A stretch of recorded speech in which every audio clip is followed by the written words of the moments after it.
ఒక ఎగ్జాంపుల్ చెప్తా, నాకు ఈ ఎగ్జాంపుల్ చాలా ఇష్టం. ట్రైన్లో ఇద్దరు కొట్టేసుకున్నారంట సీరియస్ గా. ట్రైన్లో జర్నీ చేస్తున్నారట, చాలా సీరియస్ గా ఫైట్ జరిగిపోతుంది. అందులో ఒక రిజర్వేషన్ ఉంది, మరో రిజర్వేషన్ లేదు. రిజర్వేషన్ లేని రిజర్వేషన్ ఉన్న సీట్లో కూర్చుని ఇలా అంటున్నాడట, కొంచెం ప్లేస్ ఇవ్వండి సార్, కొంచెం లేడీస్ ఉన్నారు అన్నాడు. రిజర్వేషన్ చేయించుకున్నాడు, కళ్యాణ చేసి, బుద్ధి ఉందయ్యా, చదువుకున్నావు లేదా అసలు, రిజర్వేషన్ ఇక్కడ దిగు, జరుగు, టికెట్లు లేకుండా రిజర్వేషన్ చేసుకుని ఎట్లా పడితే అట్లా ఎక్కేస్తారయ్యా అని ఇద్దరికి ఫైట్ జరిగిపోతుంది. ఓయ్ మర్యాదగా మాట్లాడు, మేము చదువుకున్నాం ఇక్కడ అన్నాడు.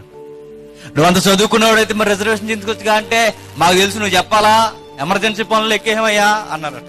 మనలాంటాడు అనమాట, టికెట్ లేనాడు. తప్పు మంది, మళ్ళీ బొమ్మెత్తేస్తాం. ఇలా చేస్తున్నాడు, ఇద్దరికి వాగ్వాదం జరిగిపోతుంది, కాలర్ పట్టేసుకున్నారు, ఒకరు తోసేసుకుంటున్నారు. ఈ లోపల టీటీ వచ్చినా విడిపోవట్లేదు, భోగి అంత వాళ్ళనే చూస్తుంది.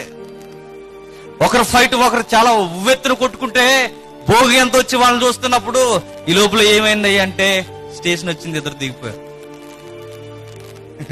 మర్చిపోకుండా సంగతి ఏంటంటే ఇద్దరు స్టేషన్ లో దిగిపోయారు. మరి సీట్ ఎవడదయ్యా అంటే, ఎవడది? రిజర్వేషన్ వాడిది కాదు, రిజర్వేషన్ చేయించుకోలేనిది కాదు.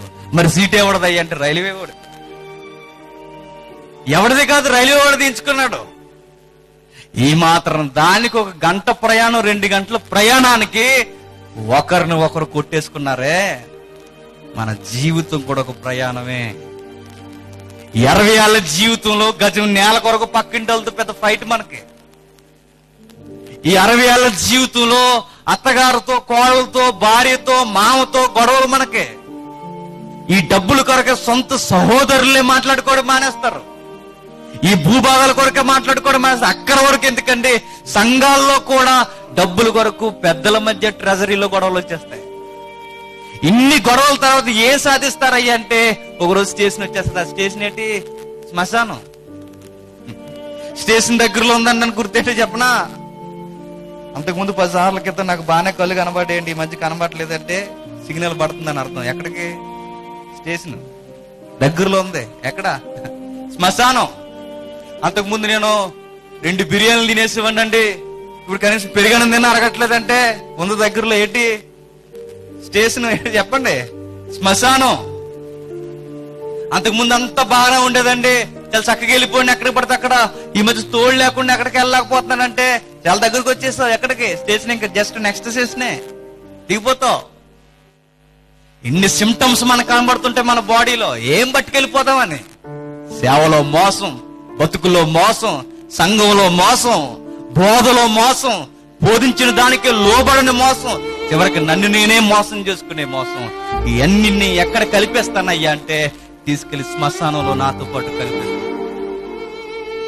పౌలు గారు ఎంతగా ఉటంకిస్తున్నాడు చూడండి. వాళ్ళు సంపాదించుకోలేరా? వాళ్ళు ప్రాణాలు ఇచ్చేశారు. వాళ్ళు ప్రాణాలు ఇచ్చేశారు. ఎంతగా అంటే డబ్బు యావతో పెట్టేగిపోయినా ట్యాక్స్ కలెక్టర్ మత్తయ్య గారు వదిలొచ్చేవయ్యా అంటే వచ్చేసాడు. ఒకరా ఇద్దరా?